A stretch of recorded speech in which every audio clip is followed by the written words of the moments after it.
You're all pretty much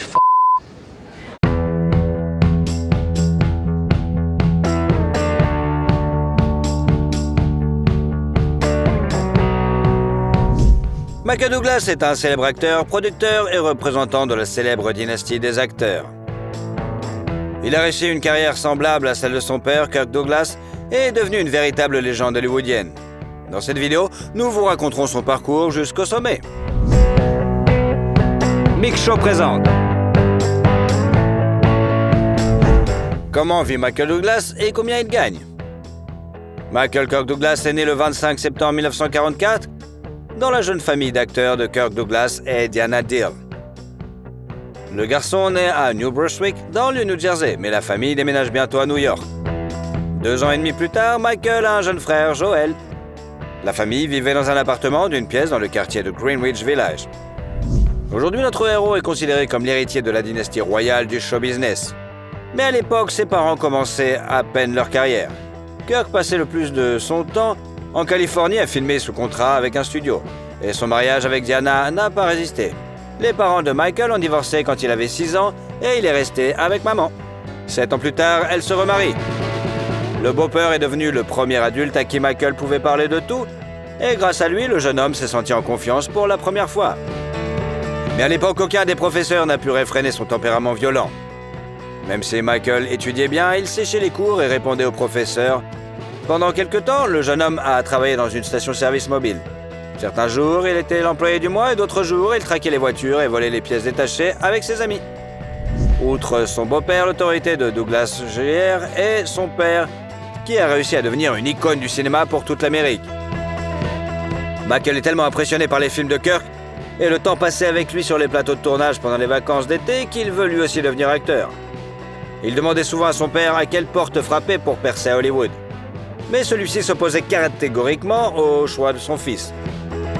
Cependant, lorsque Michael s'est inscrit à l'Université de Californie pour étudier l'art dramatique et jouer dans des productions théâtrales, Kirk est venu à chaque représentation de son fils, même s'il était très occupé. À l'université, Douglas se lie d'amitié avec Danny DeVito, qui deviendra plus tard son colocataire. Il loue un appartement à New York pour $150 par mois. Parallèlement, le jeune homme gagne sa vie en livrant du café au cinéma et en travaillant dans les coulisses. Kirk contribue néanmoins au début de la carrière d'acteur de son fils. Ensemble, ils ont joué et produit le film Cast and Giant Shadow en 1966. Les rôles suivants ne sont apparus que quelques années plus tard, à la fin des années 60 et au début des années 70. Douglas joue dans plusieurs séries télévisées et films tels que Hale et Row. Sur le plateau de tournage, le jeune homme rencontre une jeune actrice prometteuse, Brenda Vaccaro. Le couple est inséparable pendant 6 ans. Vivant comme des hippies et se jurant un amour éternel, Michael qualifie cette période de la plus belle de sa vie. Mais la relation s'est terminée brutalement. Brenda est montée dans sa voiture et est partie. Le premier travail important du jeune acteur est le rôle d'un inspecteur dans la série télévisée The Street of San Francisco, qu'il obtient en 1972 et qu'il joue pendant 5 ans. I've got 2 eyewitnesses. What did they see? Police brutality. Oh, come on now. Joe Landers? Look, he may be a little hard-nosed, but he never manhandled anybody. I don't buy that. All right, did they see the gun go off? Not who was holding it, no. Son partenaire sur le plateau était Carl Malden, l'ami de Kirk Douglas. Il appelait Michael le fils qu'il n'a jamais eu et insistait pour qu'il participe au projet. Il est intéressant de noter que, même après avoir déménagé à Hollywood, Michael a continué à payer sa part du loyer, tandis que DeVito restait à New York. En 1972, notre héros apparaît également dans les films When Michael Calls et Napoleon and Samantha. Ce dernier est devenu un classique des films américains pour enfants. Plus tard, Douglas est rattrapé par le travail en coulisses. Il réalise l'un des épisodes de Street of San Francisco et commence à travailler sur l'adaptation cinématographique du roman de Ken Kesey, One Flew Over the Cuckoo's Nest, Vol au-dessus d'un nid de coucou. Les droits de l'adaptation cinématographique appartiennent à Kirk, mais il a abandonné l'espoir de mettre en œuvre le projet et l'a confié à son fils. Le film a dépassé toutes les attentes, remportant aux 5 Oscars et rapportant de fabuleux bénéfices à la dynastie Douglas. Depuis, notre héros a été producteur de nombreux films dans lesquels il a joué. En 1977, Michael épouse la fille d'un diplomate australien, Chandra Lucker, et 1 an plus tard, ils ont un fils, Cameron. Selon les 2 époux, leur vie commune a été comme un volcan. Il s'est calmé pendant un certain temps, puis est entré dans l'éruption avec une force terrible. Et les infidélités ont été nombreuses. Diandra a déclaré dans une interview qu'elle avait surpris une fois son mari avec son ami mais qu'à chaque fois, elle lui avait pardonné. En 1978 sort le thriller China Syndrome qui rapporte $262 000 à Douglas. Pour son film suivant, le drame sportif Running, Michael s'entraîne beaucoup et court environ 55 miles par semaine. En outre, il a arrêté de fumer 2 paquets de cigarettes par jour et a perdu près de 10 kilos. Ensuite, le film It's My Turn est sorti. Mais sa carrière florissante a dû être mise en pause pendant plusieurs années. En 1980, Douglas se blesse gravement dans une station de ski et ne revient sur les écrans qu'en 1983, avec le film policier The Star Chamber. Ce film n'est pas très connu, contrairement à son œuvre suivante, le film d'aventure Romancing the Stone. Michael, qui est également devenu producteur, a acheté le scénario pour $250 000, ce qui lui a permis au film de dépasser les 85 millions d'entrées dans le monde entier. Oh, God damn it, what a ride, huh? I'm telling you, this has turned out to be one hell of a morning. La suite du film, intitulée Le Joyau du Nil, a connu le même succès en 1985, bien que Douglas ait participé à cette suite sans grand désir. La comédie musicale A Chorus Line sort bientôt sur les écrans, et en 1987, le monde connaît 2 succès à la fois, Fatal Attraction et Wall Street. Pour le premier, Douglas a reçu $13 millions, et pour le second, 2 récompenses cinématographiques majeures, un Golden Globe et un Oscar. En outre, le rôle du requin de la bourse et parallèlement du méchant principal a ironiquement inspiré de nombreuses personnes à faire carrière dans l'économie et la bourse. En 1989, Michael a présenté au public le thriller policier Black Rain et la comédie The War of the Rose. Dans cette dernière, il travaille avec son ami Danny DeVito. Il produit ensuite plusieurs films, dont le film d'action avec Jean-Claude Van Damme, Double Impact, et joue dans le drame militaire Shining Truth. Mais le succès absolu, en 1992, est le thriller Basic Instinct, pour lequel Douglas reçoit $15 millions. My sex life's actually pretty shitty since I stopped seeing you. Start developing calluses. Selon Michael, le tournage de la scène de sexe avec Sharon Stone a été une véritable torture, car ils ont dû répéter la chorégraphie pendant 10 heures. 5 jours d'affilée. En outre, l'acteur a interdit de se filmer nu de face. D'ailleurs, il a réalisé presque toutes les cascades en voiture tout seul. Le rôle du détective de Basic Instinct est devenu l'un des plus brillants de la carrière de Douglas. Mais il n'est pas resté figé dans un rôle. Dans les films suivants, Falling Down, il incarne un homme ordinaire qui ne supporte pas l'injustice du monde. Pour participer à ce projet, Michael a annulé des vacances en famille et a dit plus tard que ce rôle était son préféré. Ensuite, l'acteur a ajouté plusieurs rôles à sa filmographie.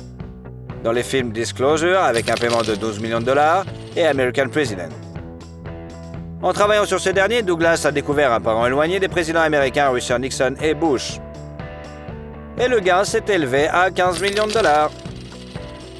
Son intuition pour le succès n'a pas déçu l'acteur et producteur. Chacun de ses projets suivants a été un grand succès. Par exemple, le film d'aventure The Ghost and the Dark's Nest et les thrillers A Perfect Murder and Game. Pour chacun desquels, Michael a reçu quand même $20 millions. Oh, no, you've got to be kidding. What is happening? This is what I was trying to explain to you. This is a game. Pendant ce temps, de grands changements se produisent dans sa vie personnelle. Depuis le milieu des années 90, son mariage avec Diandra était conforme et il n'arrivait pas à se mettre d'accord sur les termes du divorce. Même le contrat de mariage ne leur facilitait pas la tâche, car Diandra voulait augmenter le montant de la compensation et Michael voulait le réduire. En même temps, il s'investissait dans une nouvelle relation. En 98, lors de la projection du Masque de Zorro, il voit Catherine Zeta-Jones et est tellement fasciné par elle qu'il déclare immédiatement son désir de devenir le père de ses enfants. Plus tard, l'actrice avouera qu'elle est immédiatement tombée amoureuse de lui, mais qu'elle ne voulait pas avoir de liaison avec un homme séduit. Pourtant, 6 mois après leur rencontre, ils passent des heures au téléphone à parler de tout et de rien. Leur relation s'est ensuite développée rapidement. Le soir du Nouvel An 99, alors que Catherine était déjà enceinte, Michael offre à sa bien-aimée une bague longuement préparée ornée d'un diamant de 10 carats entouré de 28 pierres de plus petites. Son coût est estimé à entre 1 et 2 millions de dollars. La première femme de l'acteur a alors, sans sarcasme, déclaré aux journalistes qu'il devait changer de religion pour en adopter une où la polygamie est autorisée. Mais Douglas était déjà prêt à accepter toutes les conditions de Diandra. En 2000, il lui a donc versé 45 millions de dollars et lui a légué un manoir à Beverly Hills, ainsi que la moitié de son domaine à Majorque. Michael a d'ailleurs essayé à plusieurs reprises de trouver un acquéreur pour cette luxueuse propriété, mais comme son ex-femme restait la copropriétaire, il l'a retirée du marché. En août de la même année, Catherine a donné naissance à leur premier enfant, Dinah et Michael, et en novembre, ils ont eu un magnifique mariage de l'année, qui a coûté à peu près 2 millions de $. Cependant, 1 million a été couvert car le magazine Hockey a payé pour obtenir des photos exclusives de cette magnifique célébration. Il est intéressant de noter que Michael et Catherine sont nés le même jour avec une différence de 25 ans. Les affaires personnelles n'ont pas empêché Douglas de jouer et de produire activement. Ainsi, en 2000, il a présenté le film Wonder Boys et a joué avec sa jeune épouse dans le thriller Traffic. Ces deux projets rapportent à notre héros 15 millions de $. Suivent les films One Night at McCool's, Downstairs World, The In-Laws and Intruders in the Family. Ce dernier inspirant des représentants de 3 générations de la famille Douglas, Kirk et Diana, leur fils Michael et leur petit-fils Cameron. En 2003, la famille de Michael et Catherine a accueilli leur fille, Carrie Seaton. Après sa naissance, les célébrités s'installent aux Bermudes, d'où est originaire la mère de notre héros. Pendant plus de 10 ans, le couple a vécu une vie tranquille, ne s'absentant que pour les tournages, et les enfants ne savaient même pas ce que faisaient leurs parents. Leur famille se souvient qu'enfant, elle était persuadée que l'occupation principale de son père était de faire des crêpes pour le petit déjeuner et de faire plaisir à maman. Le couple possède toujours ce nid douillet, bien qu'il ait tenté de le vendre en 2019 pour 10,6 millions de $, mais ils ont changé d'avis. Après une courte pause dans son activité créatrice, Douglas revient sur les écrans en 2006 avec les films The Sentinel, You, Me and the Prey et un an plus tard présente la comédie dramatique King of California. Viennent ensuite les films Ghost of Girlfriend's Past, Beyond a Reasonable Doubt, Solitary Man et la suite du drame de 1987, Wall Street, L'argent ne dort pas. You're the ninja generation.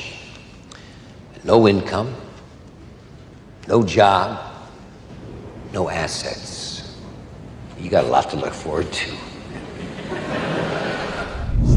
Une période chargée de sa carrière coïncide à nouveau avec les vicissitudes de sa vie privée. Son fils aîné Cameron est toxicomane et notre héros doit lui interdire de s'approcher de sa famille. En 2009, Cameron est accusé de contrebande, ce qui le conduit direct derrière les barreaux. À propos, Michael a lui aussi souffert de toxicomanie et dans les années 90, il a suivi un traitement dans une clinique de réadaptation. Son fils a également réussi à se débarrasser d'une dangereuse addiction et Catherine Zeta-Jones est devenue à cette époque difficile un véritable soutien pour la famille. Mais bientôt, un autre malheur les frappe. En 2010, un cancer du larynx est diagnostiqué chez Michael. Catherine fait tout pour aider son mari à guérir, mais bientôt elle ne supporte plus le stress et commence à montrer des signes de troubles bipolaires. Ces périodes d'activité incroyables sont remplacées par la dépression la plus profonde, et Michael ne prend pas du tout au sérieux les problèmes de sa femme.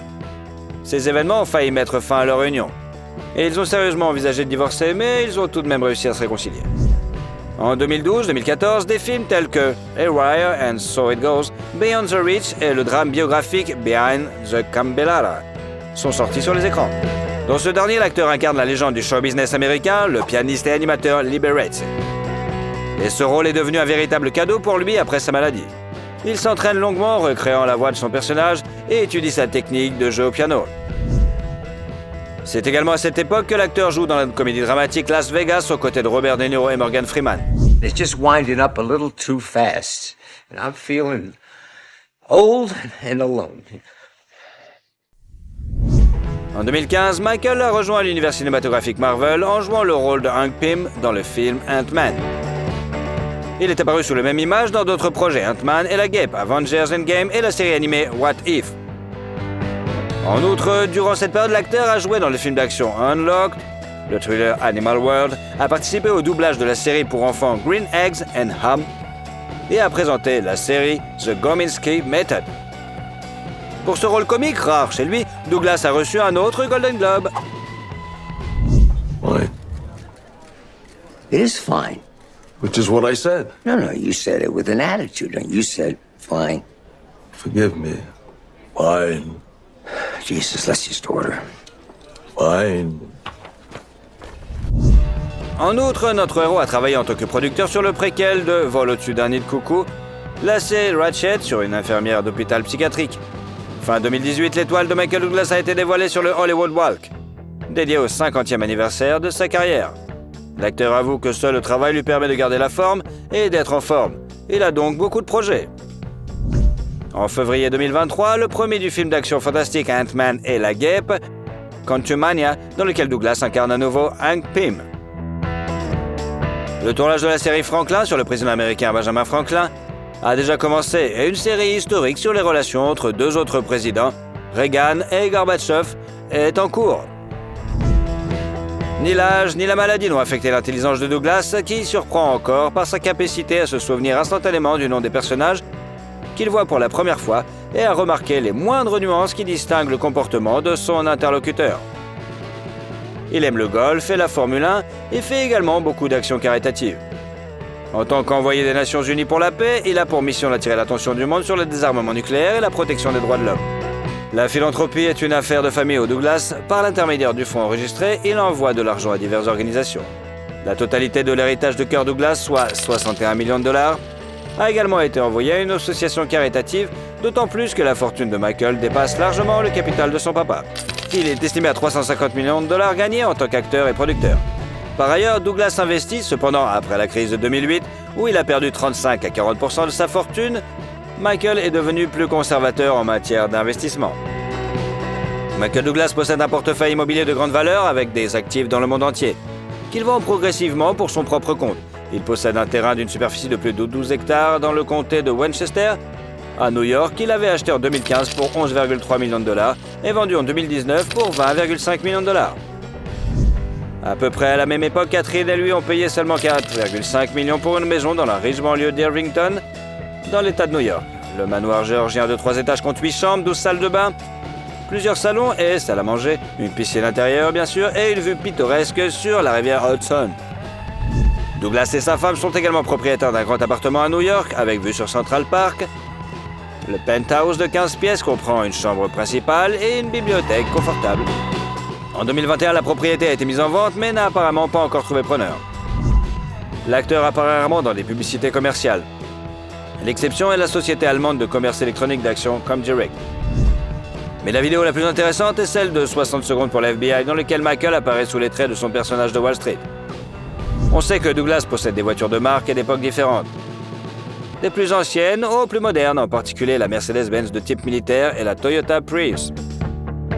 Aujourd'hui, la dynastie des Douglas est poursuivie par Cameron, le fils aîné de Michael, mais jusqu'à présent, ces films n'ont pas connu un grand succès. Quel est le film de cet acteur que vous préférez? Okay. Okay. Okay. Okay. Ip Man, comment vit Donnie Yen et comment il dépense ses thunes? Le vrai nom de Donnie Yen est Zen Zidane, et il est né le 27 juillet 1963 dans la ville de Guangzhou, dans le sud de la Chine, également connue sous le nom de Canton. Zen est la prononciation du nom de la fille de la dialecte pékin, tandis que la famille Yen est la prononciation cantonaise. Le père de la famille, Yang Yonglong, était violoniste et la mère, Min Ban-chan, ou dans la version américaine, Mak Buim, était vocaliste à l'orchestre philharmonique de Guangzhou. C'est là qu'ils se sont rencontrés, mais 2 ans après la naissance de leur fils, la famille s'est séparée. Le père et l'enfant ont immigré à Hong Kong, mais n'a pas été autorisé à déménager. Le garçon a pu revoir sa mère à l'âge de 9 ans et la famille a finalement été réunie avec la naissance de sa petite sœur Chris. Pendant la période de séparation, Mai apprend les arts martiaux et rêve d'ouvrir sa propre école à Hong Kong. Mais sa maman s'y heurte, et là, la mafia locale aussi. Le marché est déjà divisé. Mai a également formé ses enfants aux arts martiaux. Il n'est donc pas surprenant que Chris soit aussi un maître en arts martiaux. Il est dans les années 2000, elle a essayé au cinéma. Les parents ont également encouragé l'amour de la musique chez leurs enfants. Donnie joue très bien du piano et de plusieurs autres instruments. Mais les arts martiaux restent sa principale passion. Le garçon étudie des livres spécialisés et répète tout, quel que soit le style. Lorsqu'il avait 11 ans, la famille de Mai a déménagé aux États-Unis, s'installant dans la banlieue de Boston. À l'étranger, le père de Donnie travaille comme rédacteur en chef d'un journal en langue chinoise. Et Mai parvient enfin à réaliser son rêve et créer un institut d'études des arts martiaux chinois. L'école est rapidement devenue populaire et Donnie est devenu l'un des meilleurs élèves. Il regardait attentivement les films avec ses acteurs combattants préférés, Bruce Lee et Jackie Chan, et répétait leurs tours. Mais pour Chuck Norris, il était dédaigneux car il pouvait facilement distinguer dans quels films on voit de vrais arts martiaux chinois et dans lesquels seulement ce sont des imitations. À l'adolescence, Donnie a commencé à pratiquer le karaté japonais, le taekwondo coréen et la boxe occidentale, ainsi que le hip-hop et le breakdance. Il a commencé à sécher les cours et à passer du temps dans la tristement célèbre Fight Zone. C'est ainsi qu'on appelait le quartier criminel de Boston. l'adolescent participe à des combats clandestins sans merci, se lance dans la vie nocturne et rejoint même un gang. Pour éviter que son fils ne sombre dans la vie de gang, la mère de Donnie l'envoie à Pékin, voir le maître Li Yumeng, qui entraîne l'équipe nationale de Kung Fu. En 1983, Lan décide de rentrer aux États-Unis avec l'intention de créer sa propre école d'arts martiaux à Hollywood. Mais avant de partir, il s'arrête à Hong Kong pour faire évaluer les capacités de combat de Donnie par une connaissance de sa mère, à la demande de celle-ci. Cette connaissance est le réalisateur Wan Wenping, qui invite immédiatement le jeune homme à un casting pour un nouveau film d'action comique, Drang Chai Chi, également connu sous le nom de Rank and Shaolin Master. That'll teach you to fool around with me, little boy. Young master, are you okay, sir? That fat bitch, it's only because she weighs 2 tons she is... En seulement 5 minutes, Lan impressionne l'équipe et est confirmé pour le rôle principal. Le film est sorti en 1984. Mais Donnie n'a pas été aimé le processus de tournage. Il était agacé par le réalisateur qui n'explique presque rien, mais pouvait crier s'il n'aimait pas quelque chose. Lan n'a jamais pensé un seul instant qu'il pourrait rester longtemps dans l'industrie cinématographique. Mais sa collaboration avec Wan Wenping s'est poursuivie. Un an plus tard, le film Strange Couple est sorti, sur le tournage duquel l'acteur s'est gravement blessé à l'épaule droite. Cela le gêne encore aujourd'hui. Suivant le film en 2 parties, La Cage du Tigre et le film d'action In Performance 4, The Whiteness, également réalisé par Yu Wenping. Le maître a révélé à Donnie les spécificités de la mise en scène du combat au cinéma. Et au fil des ans, l'acteur a affiné son propre style de combat à l'écran. Par la suite, il a travaillé avec d'autres réalisateurs, jouant dans des films tels que La Vierge Sacrée, Contre la mort vivant, La Chasse au cristal, La Taverne du Dragon, Le Guépard de feu, Le Papillon de l'épée, tandis que son rôle emblématique a été dans le film d'action 92 Il était une fois en Chine numéro 2 avec Jet Li. 黃師傅不過係民團總教練，失禮，大人見笑。頭先只不過向黃師傅請教幾招，黃師傅嘅少林棍法可以名不虛傳。 Ce film a valu à Donnie une nomination au Hong Kong Film Award pour le meilleur second rôle. En 1993, l'acteur a retrouvé Wenping sur le plateau du film d'action Iron Monkey. 有冇聽過鐵馬騮？雞之航文啦，你想揾佢咩？如果俾我揾到佢，我一定扭低佢個頭。 Le film a été un succès et on se souvient de la scène de combat avec les moines Shaolin qui avait été réalisée par Donnie. Ironiquement, ce fragment particulier était en grande partie le résultat du montage du film et de câbles volants, mais presque toutes les autres scènes étaient minutieusement chorégraphiées. Iron Monkey était d'autres plus remarquable que quelques années après sa sortie en Asie. Il a été acquis par les studios de cinéma Miramax, retravaillé, réenregistré et projeté dans les salles de cinéma aux États-Unis. Après sa première à New York et à Los Angeles, le film a été acclamé par la critique aux États-Unis et a reçu un prix aux Taurus Awards, le prix annuel de l'Académie mondiale des cascadeurs récompensant les meilleures cascades du cinéma. Toujours en 1993, en novembre, Donnie Yen a épousé le mannequin Xing Chin Lung, mais leur vie conjugale a duré moins d'1 an. Après leur rupture, Lung a découvert qu'elle était enceinte et leur fils, Man Yong Yen, est né en 1995. Depuis, il a tourné dans des films tels que Un héros parmi les héros, Le Papillon et l'épée, Wing Chun, dont il a également composé la bande de son, et Haute Tension. Ce dernier a vu ses débuts en tant que co-réalisateur, suivi de la suite de Singe de fer en 1996. Ensuite, il y a eu le film Ballistic Keys, Shanghai Affair and Legend of the Wolf. I hope to remember who I was after seeing you. You can't understand. Every night I have nightmares. It's terrible. I can't remember. Tous les 3 ont été réalisés par lui-même. Ensuite, il y a eu The New Big Boss, qui est devenu un vrai véritable classique. Après avoir divorcé de sa première femme, Donnie a commencé à fréquenter une actrice de modèle photo de Hong Kong nommée Young Man. Leur relation s'est terminée en 2000, mais on se souvient d'un épisode qui s'est produit à la fin des années 90.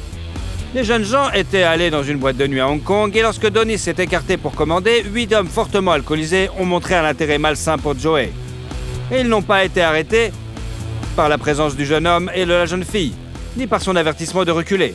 Cependant, lorsque le couple a quitté le club, la compagnie a continué de les suivre dans la rue et a attaqué Lan. Ce fut une grosse erreur puisque les 8 hommes ont fini à l'hôpital avec des fractures, des écorchures, des commotions et des contusions.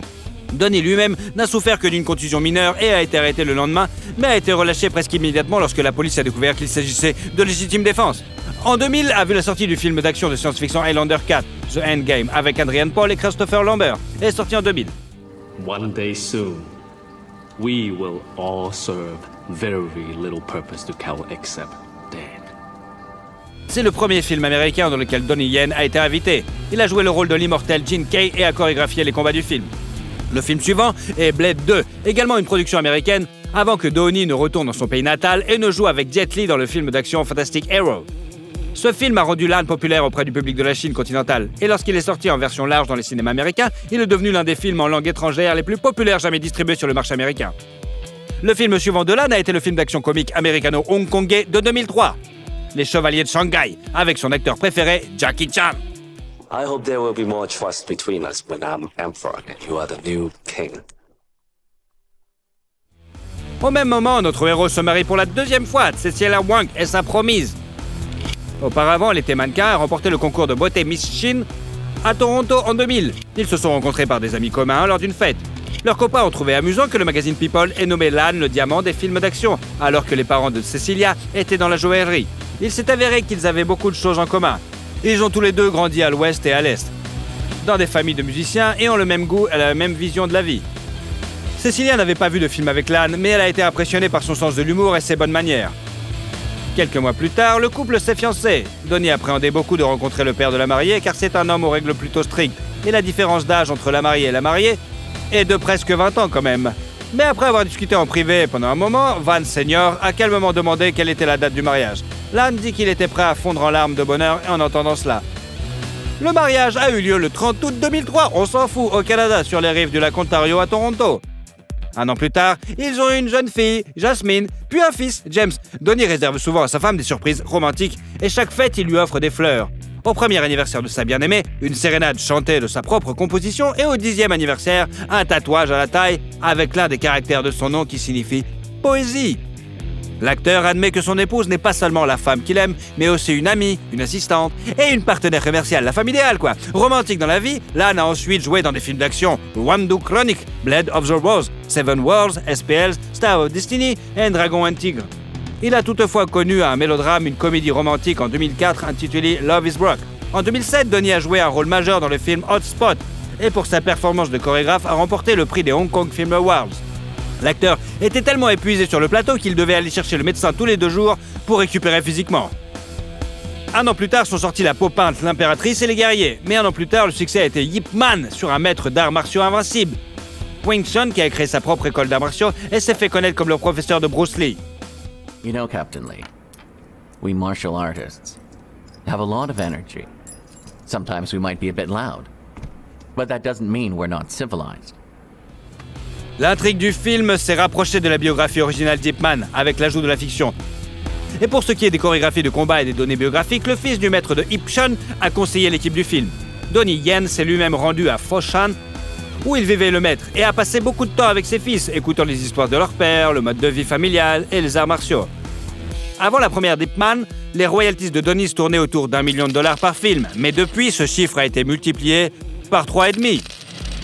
En 2009, l'acteur a joué dans un documentaire sur Bruce Lee, un film d'action Bodyguards and Assassins et le drame historique The Founding of China. Ce film a été réalisé pour célébrer le 60e anniversaire de la fondation de la République populaire de Chine. Et de nombreux acteurs chinois étaient impatients d'y jouer, même s'il s'agissait d'un rôle secondaire et gratuit. Donnie Yen a joué un membre du Parti communiste, montrant ainsi sa loyauté envers la Chine continentale plutôt qu'envers Hong Kong. Il a d'ailleurs été critiqué à plusieurs reprises pour cette position et pour avoir ignoré les protestations qui ont lieu à Hong Kong. En réponse à l'un de ses commentaires, qui lui reprochait de se battre que pour la justice à l'écran, Donnie a répondu qu'il se battait pour le peuple chinois. Il convient de noter que la fanbase la plus lucrative de Donnie vit uniquement en Chine continentale.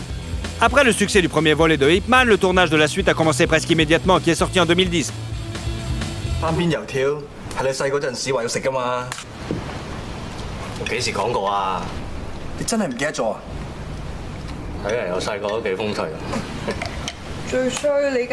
Elle est encore moins fidèle au personnage principal, mais l'histoire était richement agrémentée de séquences d'action et a presque doublé les recettes du premier film au box-office quand même.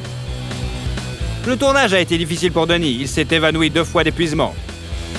Et si dans le film précédent les créateurs ont coopéré avec le fils du maître, cette fois-ci il a critiqué Donnie Yen, le qualifiant d'ingrat. Et le fait est que selon l'acteur, le succès des films n'a rien à voir avec l'art martial du Wing Chun. D'autres représentants du monde des arts martiaux et des collègues de Donnie se sont également joints à la critique. En général, notre héros est connu pour le fait de ses disputes régulières avec les réalisateurs, les traitant de fainéants, de tyrans, de sbires, et n'hésite pas à s'exprimer même à l'égard des maîtres éminents. Dans les années d'après, il a fait plusieurs films et plusieurs allers-retours entre la Chine et Hong Kong, avec 14 Blades, Legend of the Fist, The Return of the Jensen, et The Lost Bladesman, et bien sûr le film Dragon, All's Well Ends Well, 2011. On suivit le spécial Film One, Together, The Monkey King, Ice Comet 3D, The Last of the Best, The Inspector is Here, et en décembre 2015 a vu la première fois Ip Man 3. 點解今日我要收你呢？因為我將會你最勁嗰度嚟。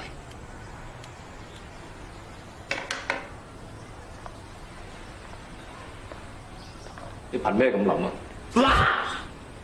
因為我個快。 Donnie a attribué le long hiatus entre le deuxième et le troisième volet au fait que de nombreux autres projets cinématographiques et télévisuels sur le personnage sortaient, et que le marché était quelque peu saturé. Cette fois, l'intrigue est presque incohérente par rapport à la biographie réelle du grand maître. Mais la formule du succès avec beaucoup de scènes d'action a encore fonctionné. Et le film a quand même remporté 157 millions de dollars pour un budget de 36 millions. Il est nécessaire de noter que la femme de Donnie était très inquiète pour son mari, car il devait se battre contre Mike Tyson sur le tournage, mais ses craintes n'étaient pas justifiées. Au contraire, l'âne a cassé le doigt du célèbre boxeur. En 2015, l'acteur a créé le Young Honor Fund pour permettre aux célébrités de se défendre contre la diffamation. Donnie a gagné l'argent avec lequel l'organisation a été fondée lors d'un procès contre le réalisateur, Tan Bin. Ce dernier accusait l'âne d'avoir refusé de travailler sur son projet et d'avoir engagé des bots pour menacer la famille de l'acteur.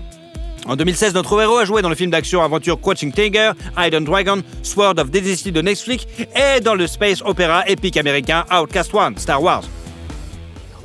Really? He's praying for the door to open. It bothers him because he knows it's possible.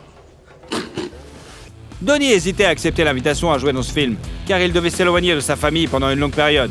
Mais les enfants l'ont littéralement forcé. Il était tellement excité à l'idée que leur père jouait dans un film avec des boules lumineuses et des vaisseaux spatiaux qu'il n'a pas pu résister. Toujours en Amérique, Lan a remplacé Jet Li qui a quitté le projet pour des raisons inconnues dans le film d'action-aventure 3X World Domination.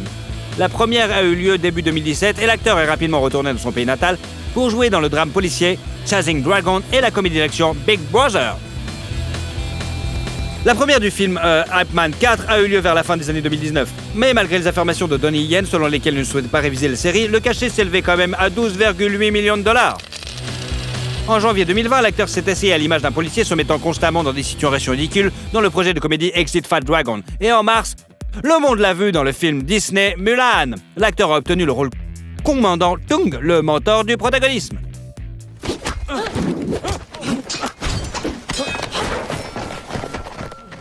I'm your commanding officer.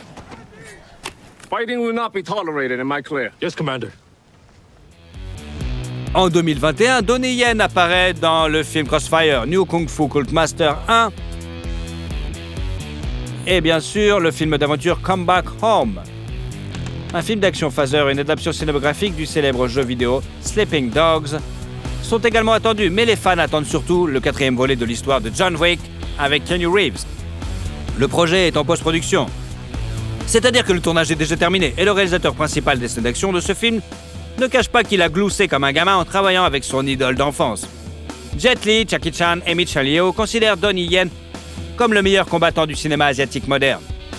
Il est titulaire d'une ceinture noire de 6e degré au taekwondo, d'une ceinture noire en judo, d'une ceinture violette en jiu-jitsu brésilien et continue d'apprendre de nouvelles techniques.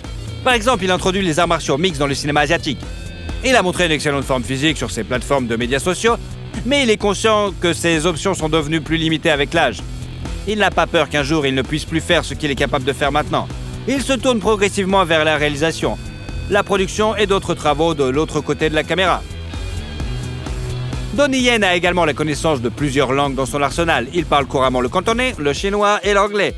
Il a également appris le coréen sur le tournage d'un de ses films et peut comprendre le dialecte de Shanghai, parlé par la famille de sa femme. La fortune de Donnie Yen est estimée à 40 millions de dollars. Il est considéré comme l'un des acteurs les mieux payés d'Asie. Il gagne généralement entre 7 et 8 millions de dollars grâce à ses films, mais Lan possède également une marque de vêtements, et oui, The Edition, et une marque de lunettes de soleil, Donnie High. En outre, selon les médias, une publicité avec l'acteur coûte aux environs d'1 million de dollars. Il a fait la publicité d'un remède contre le mal de dos, de montres Hublot, de voitures BMW, de la marque de sport Nike, de plusieurs jeux vidéo, et avec sa femme, il a été le visage de la marque de matelas et d'oreillers orthopédiques Sinomax. Lan est également impliqué dans des projets sociaux. Par exemple, il a encouragé les gens à renoncer au plastique et à jouer dans des publicités pour les services de secours de Hong Kong. Il est également actif dans le domaine de la charité et a créé une plateforme en ligne avec sa femme en 2012 pour encourager les gens à aider les autres. Il est ambassadeur de Save the Children International et a visité des camps de réfugiés en Thaïlande en 2015 et a fait don de 130 000 dollars, bien sûr, aux travailleurs médicaux de Wuhan en 2020. Yan possède au moins 6 propriétés à Hong Kong, toutes sauf une ont été achetées pour environ 1,5 million de dollars. L'exception est une maison située dans un quartier huppé de Hong Kong qui a coûté quand même la maudite somme de 17 millions de dollars. Les médias ont décrit la demeure comme une forteresse les plus élégantes où se distinguent notamment une salle de sport et un salon avec un piano à queue. La propriété est connue pour être détenue à 80% par la femme de Donnie et à seulement 20% par lui. Dans le garage, l'acteur possède plusieurs modèles de Lamborghini, de Bentley Continental GT et de Toyota Alphard pour les voyages en famille, bien sûr. Et dans la garde-robe, des accessoires coûteux. Il porte une Rolex à 14 000 dollars et une Oderma Spiegel d'une valeur d'environ 70 000 dollars. En 2016 également, Donnie a acheté un cheval appelé Bad Boys qui a participé à des courses. L'acteur lui-même assiste souvent à des courses de chevaux. Et vous, aimez-vous des films avec Donnie Yen en vedette? Si vous aimez la vidéo, vous pourrez nous suivre et ne louperez jamais aucune vidéo. Alors, allez-y!